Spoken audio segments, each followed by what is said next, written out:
Danes v Pomurskem dnevniku nastajanje biosfernega območja, odpoved pogodbe o zaposlitvi, drsališče letos na novi lokaciji, ne zamudite soočenja županskih kandidatov.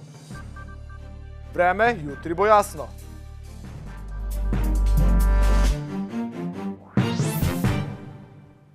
Spoštovane gledalke, cenjeni gledalci, lepo pozdravljeni. Občina Velika Polana je organizirala dogodek, na katerem so predstavili dobre prakse sodelovanja ter povezovanja med lokalnimi skupnostmi nastajajočega biosfernega območja Mura-Drava-Donava.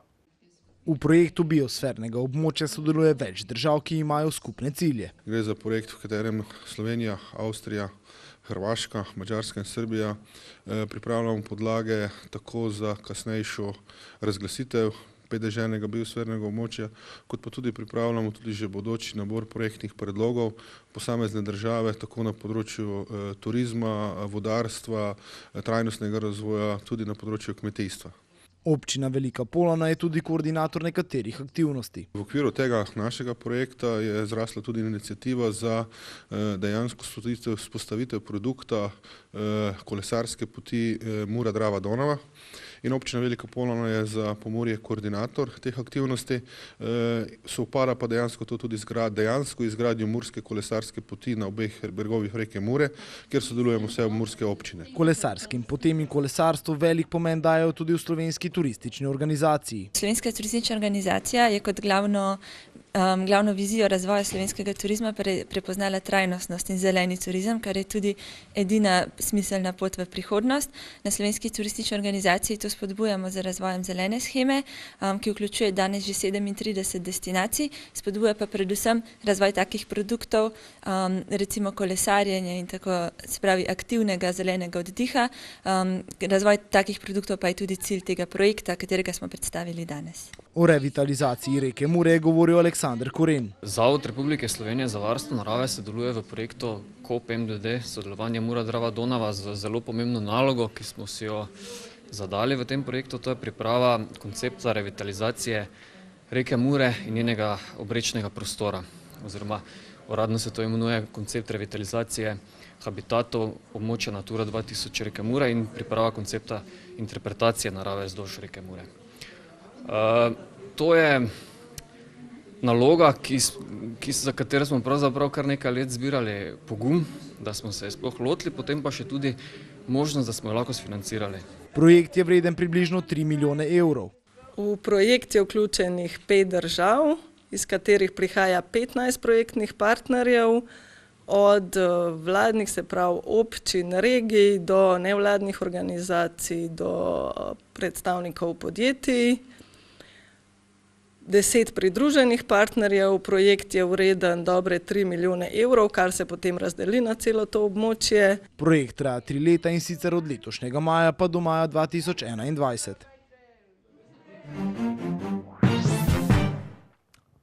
Prejeli smo prošnjo gledalke, da ji obrazložimo razliko med redno in izredno odpovedjo pogodbe o zaposlitvi strani delavca. Več o tem nam bo povedal Miran Vrbanič iz pravne pisarne Pogodba 24.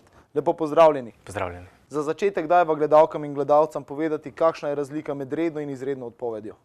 Zdaj, pri redni odpovedi pogodbe o zaposlitvi gre za odpoved z odpovednim rokom. Hkrati, kadar jo podaja delavec, jo lahko poda tudi brez obrazložitve. Zdaj, po določenih primerih, ki določeni so v zakonu, pa lahko delavec poda odpoved pogodbe o zaposlitvi tudi brez odpovednega roka. V teh primerih pa govorimo o izredni odpovedi. Kateri so te primeri, če jih malce poveva? Zdaj, za izredno odpoved so točno določene okoliščine. Gre za okoliščine opisane v zakonu, to je 8 alinej. In to so primeri, kot kadar delavec recimo 2 meseca ni izplačal plače oziroma je izplačal bistveno zmanjšano plačo, kadar delodajalec 3 mesece zaporedoma ali v obdobju 6 mesecev ni plačal prispevkov za socialno varnost, ali recimo kadar delavec 2 meseca zaporedoma ali v obdobju 6 mesecev ni izplačal plače v zakonsko oziroma pogodbeno dogovorenem roku in tako naprej. Povejva, je tukaj predviden kakšen postopek, na katerega morajo biti delavci ob tem še posebej pozorni? Preden delavec poda izredno odpoved, mora delodajalca pisno opomniti na izpolnitev obveznosti in hkrati mora pisno obvestiti inšpektorat za delo. Vkolikor delodajalec v 3 delovnih dneh ne izpolni svoje obveznosti, lahko delavec odpove pogodbo o zaposlitvi v nadaljnjem 30-dnevnem roku, ki je obvezen za podajo o izredne odpovedi. Lahko za konec obrazloživa se še ta zadnji rok? Seveda. Zdaj, splošno pravilo je, da se mora izredna odpoved podati v roku 30 dneh, odkar je nastal razlog za izredno odpoved. To je tako imenovani subjektivni zastaralni rok. In pa najkasneje v roku 6 mesecev od nastanka razloga, to pa je tako imenovani objektivni zastaralni rok.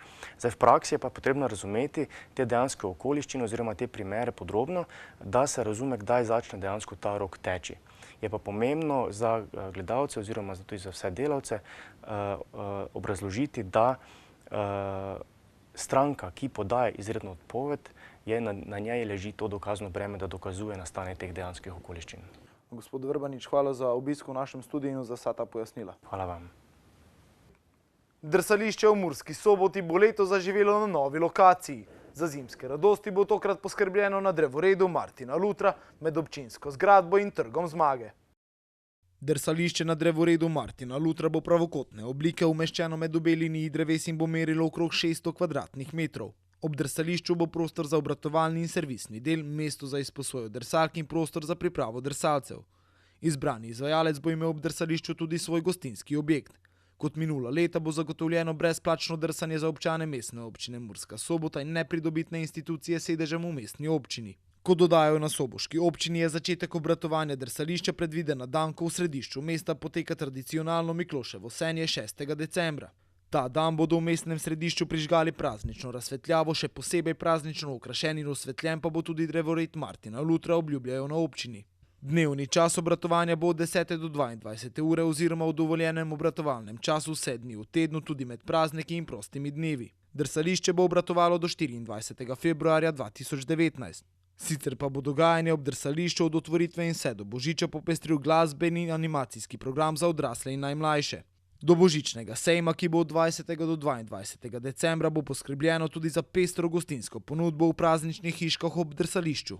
Pogodbena vrednost najema drsališča, ki ga bo postavil in upravljal izvajalec Kota Petrovče, znaša 75.419 evra.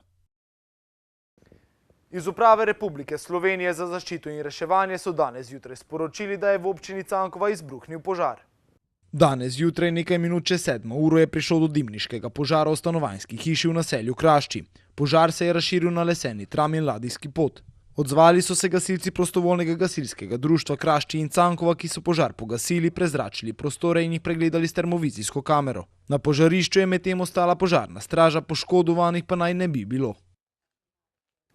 Volivke in volivci, ki v nedeljo ne boste v kraju stalnega prebivališča, imate v teh dneh možnost, da na lokalnih volitvah glasujete predčasno. V številnih občinah je to omogočeno danes, v sredo in četrtek.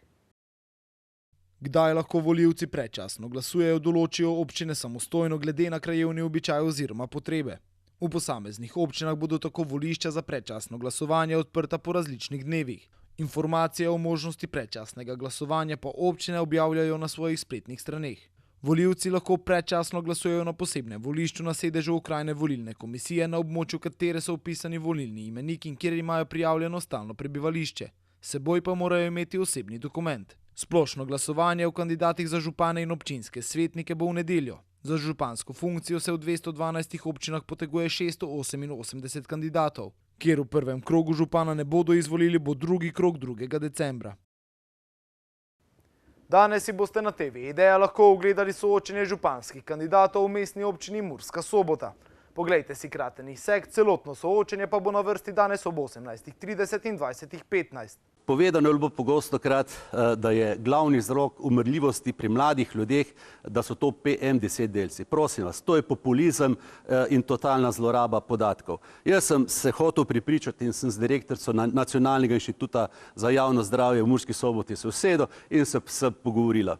Glavni vzrok umrljivosti v naši regiji je, če hočemo in nočemo, ker dobro jemo in ker dobro pijemo. Dokazano je, da tuji investitorji, ki prihajajo k nam, imajo večjo dodano vrednost kot pa mi. Torej, mi se še vedno izvijamo počasi iz tega nepogumnega delovanja. In zaradi tega, gledajte, že v vrtec, nazaj ključ, šraufelciger, bormašina, nazaj podjetniško razmišljanje, nazaj delovne vrednote. Verjemite mi, čez 10 let 10 let bodo prvi rezultati, da so naši otroci, naše bogatstvo najboljši v Sloveniji. Na Sobota Info poročajo o tem, da je zaradi prekmurskega plina odstopil direktor Arsa. Več o tem na sobotainfo.com, mi pa si pogledajmo še kratke novice.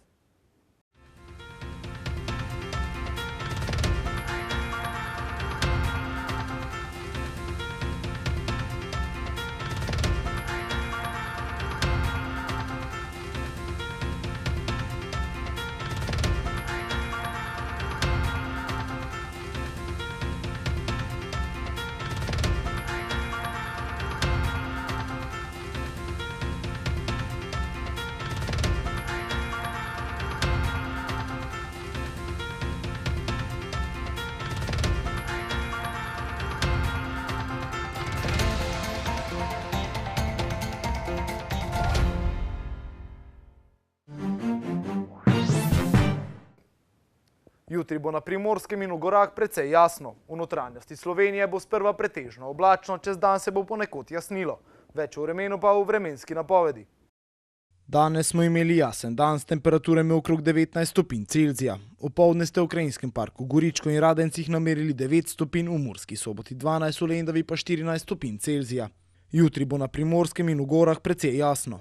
V notranjosti Slovenije bo sprva pretežno oblačno, čez dan se bo ponekod jasnilo. Na Primorskem bo pihala šibka burja.